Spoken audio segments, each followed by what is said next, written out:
আসসালামু আলাইকুম, স্বাগত জানাচ্ছি চ্যানেল আই সংবাদে। সংবাদ কক্ষে আপনাদের সাথে আছি আমি প্রিয়াঙ্কা।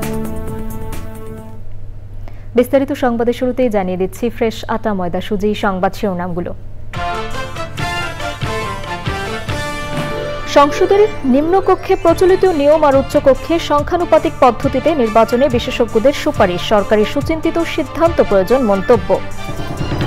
গণঅভ্যুত্থানের খুনিদের বিচার সংস্কারের পর নির্বাচন সহ 4 দফা দাবিতে বিকেল 3টায় রংপুরে জামায়াতের জনসভা অংশ নিচ্ছেন কেন্দ্রীয় নেতৃবৃন্দ। কুমিল্লায় ধর্ষণ ও সামাজিক যোগাযোগ মাধ্যমে ভিডিও ছড়ানোর মূল হোতা গ্রেপ্তার, পূর্ব শত্রুতার জের বলে র্যাবের ব্রিফিং। এবং পাবনা, চুয়াডাঙ্গা, সিরাজগঞ্জ, কক্সবাজার ও সাতক্ষীরায় সড়ক দুর্ঘটনায় 10 জন নিহত, আহতদের মধ্যে 6 অবস্থা আশঙ্কাজনক।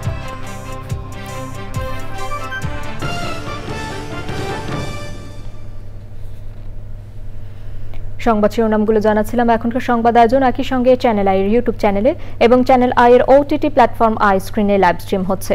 যাচ্ছে বিস্তারিত সংবাদে। আনুপাতিক পদ্ধতির নির্বাচন বাংলাদেশে পরিচিত নয়, এ সংক্রান্ত কোনো আইনও নেই। তাই আপাতত সংসদের নিম্নকক্ষে বর্তমান প্রচলিত নিয়মেই নির্বাচন করা উচিত বলে মনে করেন বিশ্লেষকরা। তবে উচ্চকক্ষে সংখ্যানুপাতিক পদ্ধতি ব্যবহার করা যেতে পারে বলে মনে করেন তারা। বলছেন, এ বিষয়ে সরকারের সুচিন্তিত সিদ্ধান্ত প্রয়োজন। নাজিব বেগ জানাচ্ছেন। রাজনৈতিক দলগুলো দুকক্ষ বিশিষ্ট জাতীয় সংসদ গঠনের পক্ষে একমত হয়েছে। তবে জামায়াতে ইসলামী সহ ইসলামপন্থী দলগুলো সংসদের দুকক্ষের জন্যই আনুপাতিক প্রতিনিধিত্বের প্রস্তাব করেছে। এই দাবিতে গত সপ্তাহে সমাবেশ করেছে ইসলামী আন্দোলন। তবে এর বিরুদ্ধে অবস্থান নিয়েছে বিএনপি এবং তার মিত্ররা। নিম্নকক্ষে বিদ্যমান সরাসরি ভোটের ব্যবস্থা বহাল রাখা এবং উচ্চকক্ষে আনুপাতিক প্রতিনিধিত্বের পদ্ধতির প্রস্তাব করা হয়েছে ঐকমত্য কমিশনের পক্ষ থেকে। বিশ্লেষকরা বলছেন, নিম্নকক্ষে আনুপাতিক পদ্ধতিতে নির্বাচন করতে হলে মানুষকে বিষয়টি আগে বোঝাতে হবে। ম্যাক্সিমাম মানুষের কাছে যে পিয়ার পদ্ধতিটা কেমন, এতে বা কতটা বেনিফিট আছে বা এটাতে কি ভালো দিক আছে, আসলে মানুষের এই পরিচিতিটা মানুষের কাছে আগে পরিচিত হওয়া দরকার। সিস্টেমটা সম্বন্ধে মানুষ যদি আস্থার জায়গাটা পায় তখনই সেই সিস্টেমটা নিয়ে আগানো উচিত। পিয়ার পদ্ধতি চালু করার আগে তাহলে আমাদের কী করতে হবে? নিশ্চয় আইন তৈরি করতে হবে। আমাদের সে আইন নাই, আইনটা তো হুটপাট করে তৈরি হয় না। অন্য সব বিষয়ের মতো নির্বাচন পদ্ধতি নিয়েও আলোচনা করে দলগুলোকে ঐক্যমত্যে আসতে হবে বলে মনে করেন বিশ্লেষকরা। পরীক্ষামূলকভাবে যদি আমরা উচ্চকক্ষে এই ব্যবস্থাপনার দিকে আমরা যেতে পারি, আর নিম্নকক্ষের যেটি আছে আমাদের দেশের যে ট্রেডিশন এবং গণতন্ত্রের বহুল চর্চিত যে পদ্ধতি, সেই পদ্ধতিটাই আমরা সংখ্যাধিক্যের বা সংখ্যাগরিষ্ঠের যে পদ্ধতি সেটাই আমরা যদি অনুসরণ করি তাহলে এটি আপাতত একটা সমাধান হতে পারে। এগুলো আলাপ আলোচনার মধ্য দিয়ে একটা সমাধান হতে পারে এবং সরকারেরও এই ব্যাপারে সময়োচিত একটা হস্তক্ষেপ লাগবে এই বিষয়গুলোকে নিষ্পত্তি করার ক্ষেত্রে। তবে ভবিষ্যতের জন্য আনুপাতিক পদ্ধতি নিয়ে কাজ করা যেতে পারে বলে মনে করেন বিশ্লেষকরা। Najib Beg, channel i, Dhaka. July August গণঅভ্যুত্থানের খুনিদের বিচার, প্রয়োজনীয় সব সংস্কারের পর নির্বাচন সহ 4 দফা দাবিতে রংপুরে জনসভা করছে জামায়াতে ইসলামী বাংলাদেশ। রংপুর জেলা স্কুল মাঠে বিকেল 3টায় শুরু হবে জনসভা। সেখানে আছেন তাফিমুল ইসলাম, যাচ্ছে তার কাছে। তাফিমুল, জনসভার প্রস্তুতি নিয়ে আপনার কাছে কি তথ্য আছে, বিস্তারিত জানাবেন।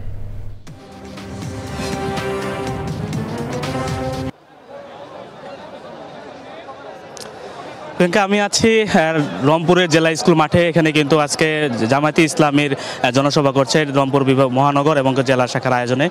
এটি হচ্ছে যে তারা বলছেন যে 4 দফা দাবি আদায়ের জন্য এটি এই জনসভা। কিন্তু শুধু যে 4 দফা দাবি আদায়ের জন্য এই জনসভা তা কিন্তু নয়। এই জনসভার মাধ্যমে কিন্তু রাজনীতিতে জামাত একটি শক্ত বার্তা দিতে চায়। এই বার্তাটি হচ্ছে যে যাদের যে এই 4 দফা দাবি রয়েছে, খুনিদের বিচার সংস্কার এবং লেভেল ফিল্ডিং, এর জন্য একই সাথে হচ্ছে তিস্তা মহাপরিকল্পনা বাস্তবায়ন, 4 দফা দাবির পাশাপাশি কিন্তু তারা পিয়ার পদ্ধতির কথাও কিন্তু বলছেন। এই আজকের এই জনসভার পরবর্তী কিন্তু আবার 19 তারিখের একটি জনসভা রয়েছে ঢাকায়। সেটি তো এর পরবর্তী কিন্তু বোঝা যায় রাজনীতির যে একটা পরিবর্তন সেটি কিন্তু বুঝতে পারা যাবে। জামাতের স্থানীয় নেতাদের সাথে আমাদের কথা হয়েছে, কেন্দ্রীয় নেতাদের সাথে কথা হয়েছে, তারা বলছিলেন যে এই 2 সমাবেশের পরেই কিন্তু রাজনীতিতে বিপুল একটা পরিবর্তন দেখতে পাওয়া যাবে।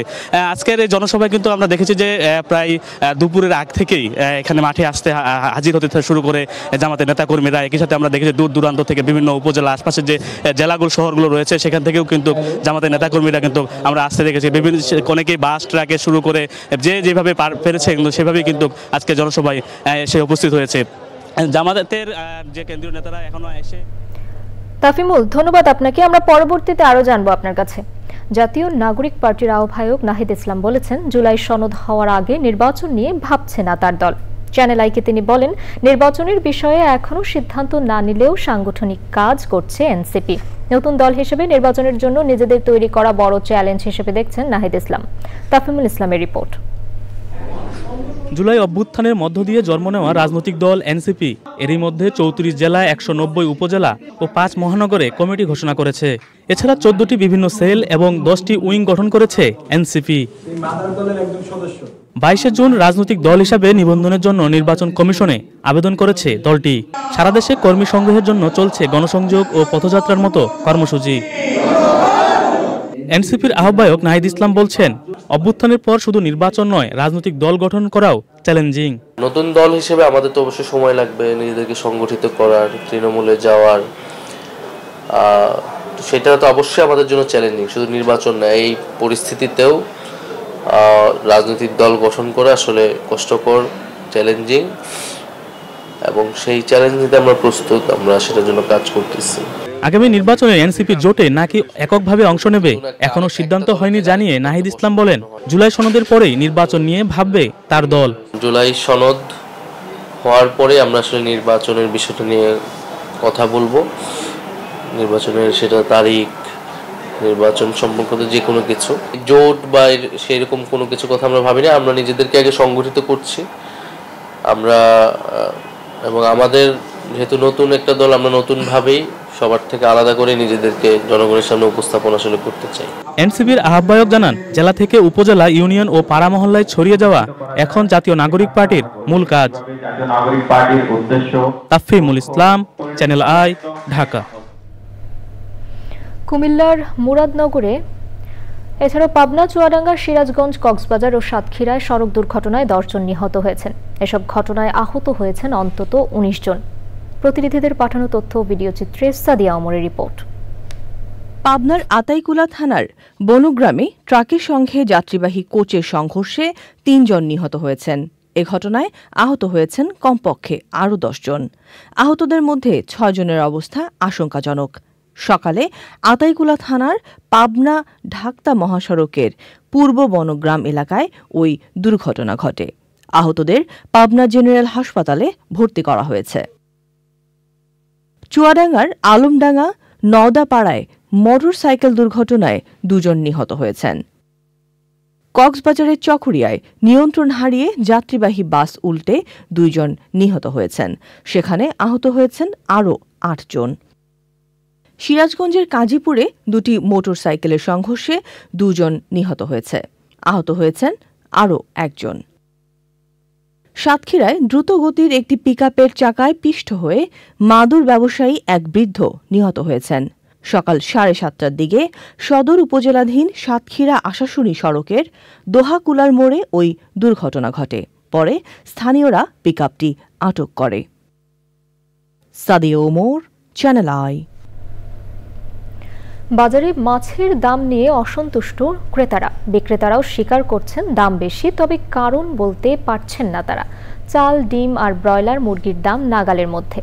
রাজধানীর কাঁচা বাজার ঘুরে জানাচ্ছেন মির্জা ইমতিয়াজ।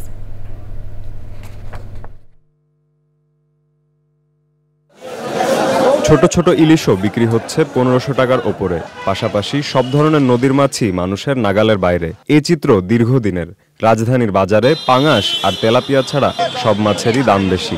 মাঝারি মানের চাষের মাছের দামও গড়ে 500 টাকা কেজির বেশি।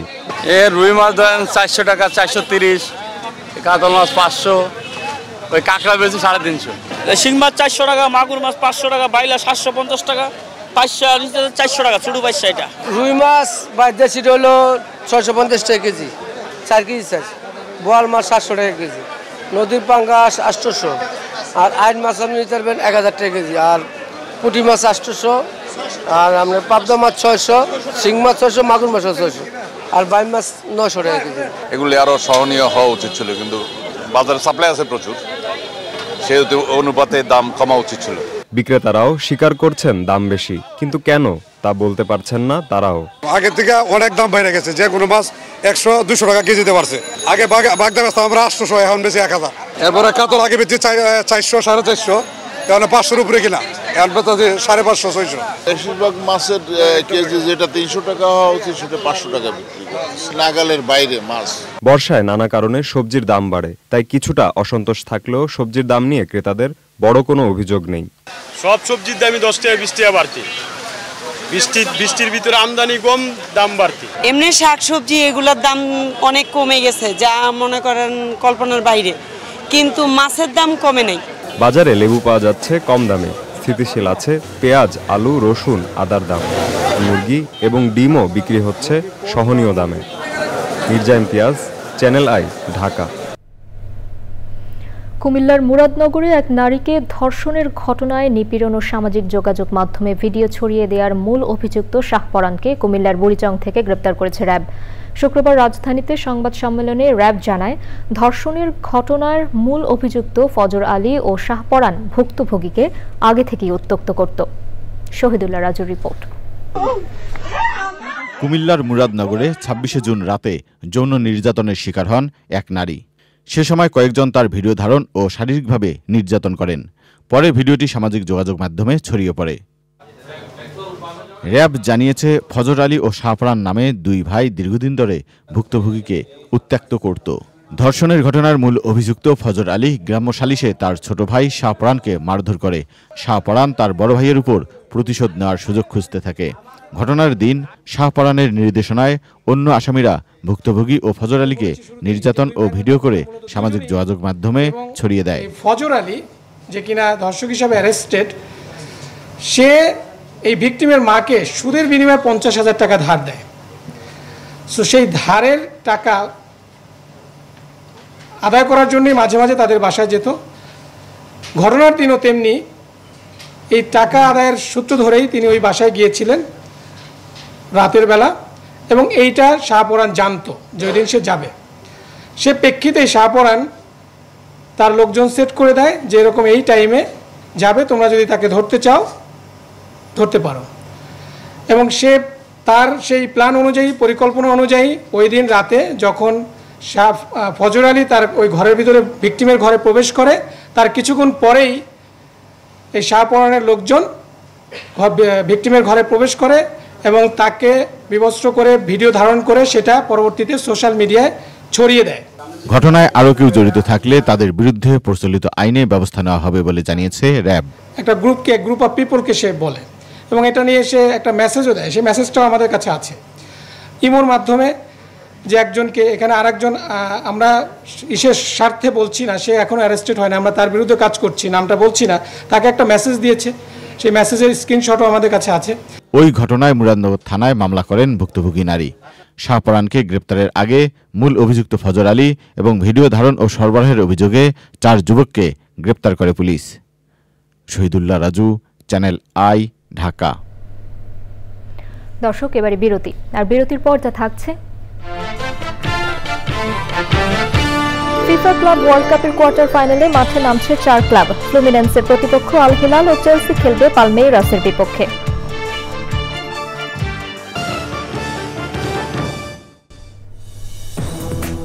ফিরে এলাম বিরতির পর। চ্যানেল আই সহ বিভিন্ন গণমাধ্যমে রংপুর সমন্বিত শিশু পুনর্বাসন বালিকা কেন্দ্রে শিশুদের ওপর নানা ধরনের নির্যাতনের খবর প্রকাশ হওয়ার পর আদালত স্বপ্রণোদিত হয়ে মামলা করেছেন। সর্বোচ্চ গুরুত্ব দিয়ে মামলাটির তদন্ত করছে পিবিআই। কেন্দ্র থেকে নিখোঁজ হওয়ার 21 দিন পর এক শিশু উদ্ধার হলেও আরেকজন এখনও নিখোঁজ রয়েছে। এহসানুল হক সুমনের ভিডিও চিত্রে মেরিনা লাভলির রিপোর্ট। 29 জুন অতিরিক্ত chief metropolitan magistrate Rashed Hossain জনস্বার্থে ও ন্যায় বিচারের লক্ষ্যে শিশু পুনর্বাসন কেন্দ্র থেকে 4 কিশোরী পালানোর কারণ ও বিভিন্ন গণমাধ্যমে প্রকাশিত সংবাদের প্রকৃত ঘটনা উদ্ঘাটনে পিবিআইকে তদন্তের নির্দেশ দেন। আগামী 27 জুলাই তদন্ত প্রতিবেদন জমা দেওয়ার তারিখ নির্ধারণ হয়েছে। পিবিএও খুবই আন্তরিকতার সাথে এটা তদন্ত গ্রহণ করেছেন। উনি যিনি অফিসার এসেছেন তিনি বলেছেন, আমাদের নিশ্চিত করেছেন যে আদালতের নির্দেশনা অনুযায়ী পুঙ্খানুপুঙ্খভাবে তদন্ত করবেন এবং সত্য বের করবেন এবং যত বড় লোকই হোক না কেন তাকে আইনের আওতায় ওনারা আনবেন, এটা উনি আমাকে ইনশিওর করেছেন। এদিকে নিখোঁজের 21 দিন পর বৃহস্পতিবার আদালত চত্বরে এসে আইনজীবীর শরণাপন্ন হয়েছেন রংপুর সমন্বিত শিশু পুনর্বাসন বালিকা কেন্দ্রের নিবাসী ঋতুমণি। আমাকে রুমে গেট লাগিয়ে দিয়ে আমার সাথে মানে খারাপ কাজ করবে, সেই কারণে আমি ওইসব না করিয়ে আমি পালিয়ে আসছি। এবং আরও ওখানে আরও অনেক মেয়ে আছে, যে কারণে যে মেয়েদেরকে অনেক অত্যাচার করা হয়। 4 জন ভিকটিম সেখান থেকে পলাতক হয়েছে এবং অলরেডি 3 জন মনে উদ্ধার হয়েছে। তার মধ্যে একজন আমরা এখানে আছে বর্তমানে, ঋতুমণি। তাকে আমরা নিয়ে যাওয়ার পর আমরা জিজ্ঞাসাবাদ করব কি আসলে কি ঘটনাটা কি ঘটছে। গত 12 জুন রংপুর নগরীর দেওডোবা এলাকার রংপুর সমন্বিত শিশু পুনর্বাসন বালিকা কেন্দ্র থেকে 4 শিশু নিখোঁজ হন। এখন পর্যন্ত পরিবারের সদস্য ও মানবাধিকার কর্মীরা স্মৃতি, কৃতি, ঋতুকে উদ্ধার করলেও নিখোঁজ রয়েছেন আশা। রংপুর থেকে মেরিনা লাভলি, চ্যানেল আই। এবারে নিটল টাটা কৃষি সংবাদ।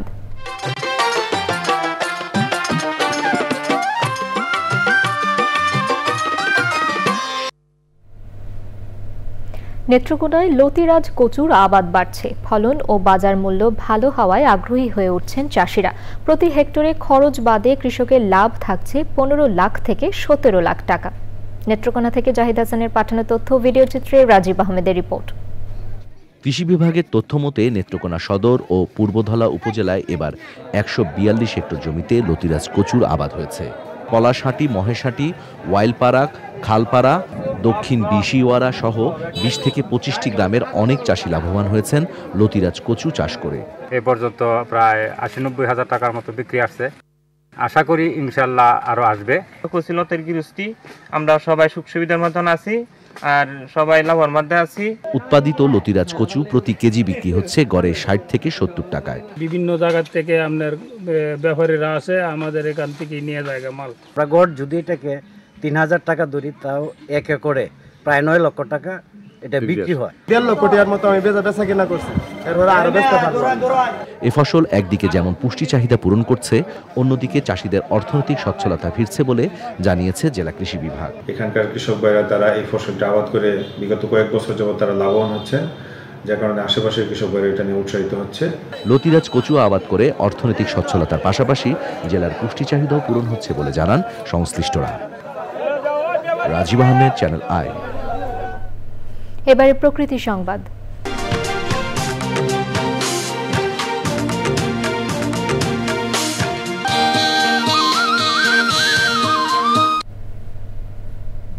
দেশের পরিবেশ প্রতিবেশ রক্ষায় তরুণ প্রজন্মের অংশগ্রহণ নিশ্চিত করা জরুরি বলেছেন পরিবেশবাদীরা। এ লক্ষ্যে গাজীপুরের পুবাইলে শিশুদের হাতে গাছের চারা বিতরণ করেছে ট্রিসাম ফাউন্ডেশন। এমন উদ্যোগ পরিবেশ সচেতন প্রজন্ম গড়ে তুলতে সহায়ক বলে মনে করেন সংশ্লিষ্টরা। সৈয়দ মাদিহ অদিতের রিপোর্ট। জলবায়ু পরিবর্তনের অভিঘাতে ক্রমবর্ধমান উষ্ণতা, ঝড়, জলোচ্ছ্বাস সহ নানা প্রাকৃতিক দুর্যোগে হুমকিতে দেশের প্রাণ প্রকৃতি। ভবিষ্যতের নিরাপদ ও বাসযোগ্য ধরিত্রী বিনির্মাণে বৃক্ষরোপণ সহ পরিবেশ বান্ধব জীবনাচারের বাধ্যবাধকতা তুলে ধরেছেন বিশেষজ্ঞরা। গাছ না থাকলে মরুভূমি হয়ে যায়, দুর্ভিক্ষ হয়। গাছ না থাকলে আমরা প্রকৃতি সুন্দর হয় না। এরই ধারাবাহিকতায় প্রতিনিয়ত ধ্বংস হতে থাকা প্রাণ প্রকৃতি রক্ষায় গাজীপুরের পুবাইলের সাধু ফ্রান্সিস জেভিয়ার প্রাথমিক বিদ্যালয় ও ট্রিজম ফাউন্ডেশনের সবুজায়নের উদ্যোগ। পরিবেশ সচেতনতা সৃষ্টিতে বিভিন্ন প্রজাতির গাছের চারা উপহার দেওয়া হয় শিক্ষার্থীদের। গাছ আমাদের অক্সিজেন দেয় আর ফল ফুল দেয়। আমি এই গাছ নিয়ে পানি দিব, তার সাথে কথা বলবো এবং আমার সাথে সাথে তাকে বড় করব। বৃক্ষটা তাদের পাশে দেওয়া হয়েছে, তারা সত্যি অনেক খুশি। তাহলে তারা নিজে থেকে চিন্তা করেছে গাছটা কোথায় লাগাবে, তাহলে তারা এই গাছটার মধ্যে দিয়ে একটা ফল পাবে, তাহলে তারা সেই অপেক্ষায় আছে। শিক্ষার্থীরা যেহেতু গাছ নিজেরা বৃক্ষরোপণ করবে নিজেদের পরিবারে, নিজেদের বাড়িতে, তারা বর্তমানে সেটা ততটা উপলব্ধি করতে পারবে আসলে গাছ তাদের জন্য কি উপকার আসবে। প্রকৃতির সঙ্গে সখ্যতা গড়ে তুলতে এমন উদ্যোগ আয়োজকদের। গাছ যদি আমরা না রাখি, না রোপণ করি, কেটে ফেলি, তাহলে প্রতিনিয়ত অক্সিজেনের অভাব হবে আর এই প্রকৃতি মরুভূমি হয়ে যাবে। প্রাকৃতিক ভারসাম্য বজায় রাখার জন্য আমাদের অবশ্যই গাছ রোপণ করা দরকার।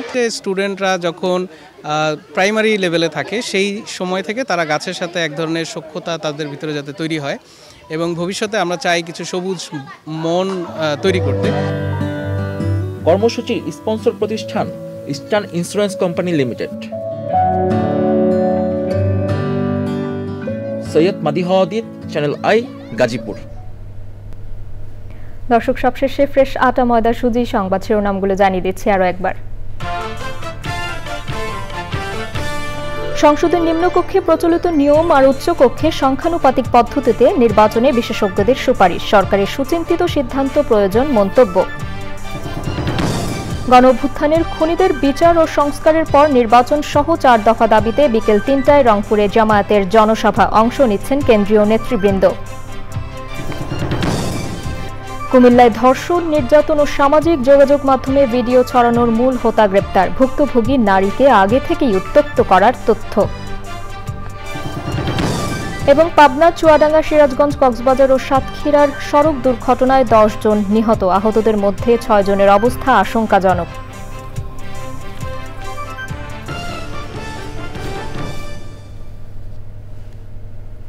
চ্যানেল আইয়ের সর্বশেষ সংবাদ জানতে ভিজিট করুন channelionline.com-এ। যুক্ত থাকুন আমাদের সোশ্যাল মিডিয়া প্ল্যাটফর্মগুলোর সাথে।